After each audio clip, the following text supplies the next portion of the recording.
আমরা দিয়ে তো অনেক রকমের আচার খেয়েছেন, একবার এই পদ্ধতিতে খেয়ে দেখুন, খেলে মন ভরে যাবে।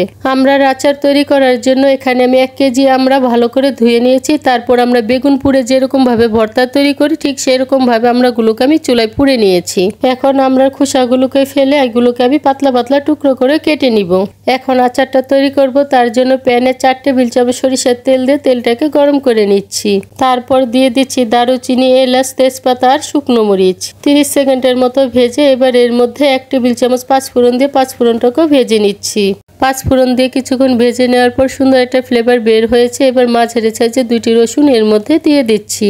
রসুনটা অপশনাল, যদি আচারে রসুন খেতে পছন্দ করেন তাহলে রসুন দিবেন, আর যদি রসুনটা খেতে পছন্দ না করেন তাহলে আচারটা রসুন ছাড়াই তৈরি করতে পারবেন। রসুনটা থেকে কাঁচা গন্ধটা চলে যাওয়ার পর এবার এর মধ্যে 1 টেবিল চামচ থেতু করে নেওয়া আদা দিয়ে দিচ্ছি। আদাটা দিয়ে কিছুক্ষণ ভেজে নেওয়ার পর এবার এর মধ্যে মিষ্টির জন্য দিয়ে দিচ্ছি 1 কাপ চিনি আর দিয়ে দিচ্ছি 1 কাপ গুড়। এখন চিনি আর গুড়টা গলে যাওয়ার জন্য অপেক্ষা করব। আমি আচারটা চিনি এবং গুড় দিয়ে তৈরি করছি, তবে আপনারা যে কোনো একটা দিয়েও তৈরি করতে পারবেন।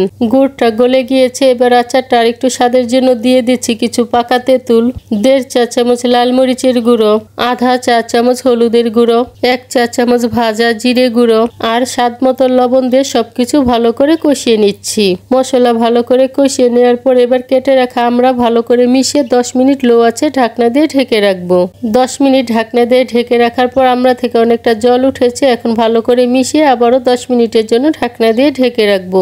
আরও প্রায় 10 মিনিট ঢাকনা দিয়ে ঢেকে রাখার পর আচারটা আমার তৈরি করে নেওয়া হয়ে গিয়েছে। এবার এর মধ্যে দিয়ে দিচ্ছি 2 টেবিল চামচ ভিনেগার আর দিয়ে দিচ্ছি ভেজে গুঁড়ো করে রাখা 1 টেবিল চামচ পাঁচফোড়ন।